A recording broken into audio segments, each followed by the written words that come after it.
Rozmýšľala som nad tým, že ako otestovať jeho orientáciu. Kašli na to, Olinka. Môj syn určite nie je gej. Ja netvrdím, že sa podaril podľa mojich predstav, ale gej určite nie je. Ale nemal by to v sebe dusiť. A ako ho chceš otestovať? Čo mu chceš púšťať nejaké lesbické porno, alebo? Tak nebuď hrubý, Molnár. Odkedy sa obliekaš ako rocker, tak si zmenil aj slovník. A poviem ti úprimne, že sa to k tebe ale vôbec nehodí.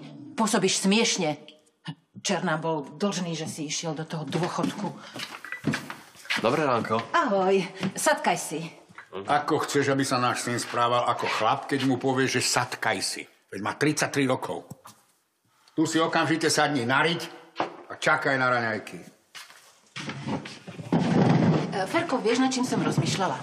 Že či si niekedy netúžil dať si urobiť tetovanie? Čo? No je to také mužné. Kerka na chlapovi pôsobí frajersky. Aha. A nemala by si s tým problém? Vôbec. Dáš si urobiť? Ja už jedno mám. No ale to je úžasné. A prečo si sa nepochválil? Myslel som, že mi vynadáš. No ukáž, ja som fakt zvedavá. Fakt? Tak pozri. Aha. No to ma poser.